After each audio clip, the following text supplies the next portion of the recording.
आत्मा और पितरों की मुक्ति मार्ग को श्राद्ध कहा गया है। जो श्रद्धा पूर्वक किया जाए वही श्राद्ध है। पितृपक्ष में ये पितृ केवल 16 दिन के लिए हमारे पास आ रहे हैं। हम इनको जब याद करते हैं तो तर्पण शब्द है, तर्पण में तृप्त करना। तर्पण तो परम आवश्यक है और हर समय किया जाता है। पितृगण भोजन नहीं बल्कि श्रद्धा के ही भूखे होते हैं भाई।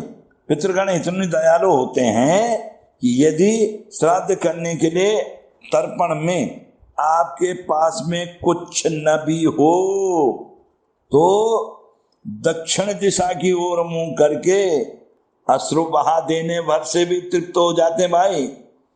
ऐसे हमारे शास्त्रों ने हर चीज को सरल कर रखा है। गर्भपुराण के अनुसार तो पितृपक्ष के दौरान अमावस्या के दिन पितृगण वायु के रूप में घर के दरवाजे पर दस्तक देते हैं। वे अपने स्वजनों से श्राद्ध की इच्छा रखते हैं और उनके तृप्त होना चाहिए। उन पितरों से हमें भी आशीर्वाद ही मिलता है, क्योंकि श्रद्धा पूर्वक श्राद्ध किए जाने से पितृ वर्ष भर तृप्त रहते हैं, पूरे वर्ष भर।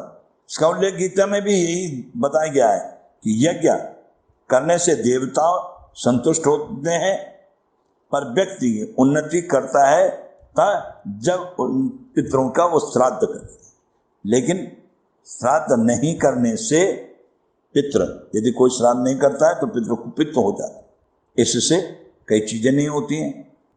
मार्कंडेय और वायु पुराण में तो कहा गया है कि किसी भी परिस्थिति में पूर्वजों के श्राद्ध से विमुख नहीं होना चाहिए भाई, उन्हें मोड़ना चाहिए। व्यक्ति सामर्थ्य के अनुसार ही श्राद्ध कर्म करे, लेकिन श्राद्ध अवश्य करे। श्राद्ध करे भाई करे। श्राद्ध करने वाला अपने दोनों हाथों में उठाकर पितरों से प्रार्थना करे और हे पितृगण, मेरे पास आपके लिए केवल श्रद्धा और भक्ति है, इन्हीं से आप तृप्त हो। इतना ही बहुत है।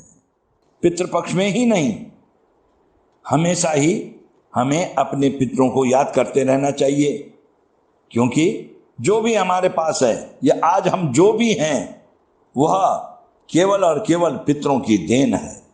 इसलिए श्रद्धा से उन्हें याद करिए, श्रद्धा भाव रखिए, क्योंकि कहा गया है जो श्रद्धा से किया जाए वही श्राद्ध है।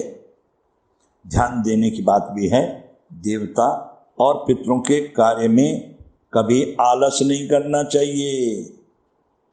पितर जिस योनि में होते हैं श्राद्ध का अन्न उसी योनि के अनुसार भोजन बनाकर ने प्राप्त होता है।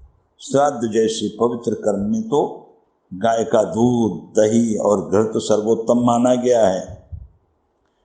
तिल को देव अन्न कहा गया है। जो आप तिल हम लोग इस्तेमाल करते हैं वो तिल है क्या? अरे वो तो देव अन्न है, और तिल ही वह पदार्थ है जिससे पितृ तृप्त होते हैं।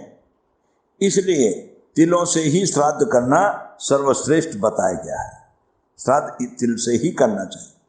जन्म लेते ही, तो बड़े ध्यान देने वाली बात है ये, प्रत्येक मनुष्य पर 3 प्रकार के ऋण होते। ये हम जो जनेऊ वगैरह हाथ में कंधे में रखे हैं, इसमें भी 3 सूत्र होते हैं।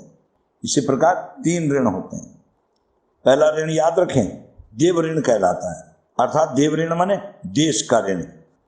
दूसरा ऋण हमारा ऋषि ऋण कहलाता है, ऋषि अर्थात गुरु का ऋण होता है। और तीसरा ऋण पितृ ऋण है, वो हमें इस चीज के लिए बोध कराता है कि वह हमारे माता पिता का ऋण है। जय बद्री विशाल। क्योंकि बद्रीनाथ का मैंने नाम लिया, वहाँ पे ब्रह्म कपाल, जहाँ पे कि भगवान शिव को भी ब्रह्म हत्या से मुक्ति मिली। इसीलिए कहा गया कि बद्रीनाथ में अगर हम श्राद्ध, पिंड, तर्पण आदि करते हैं तो फिर कहीं कुछ नहीं करना पड़ता है। किंतु तर्पण एक ऐसा शब्द है, वो हमेशा चलता रहता है। जय मां। सर्वेभ्यो पितृभ्यो देवेभ्यो नमो।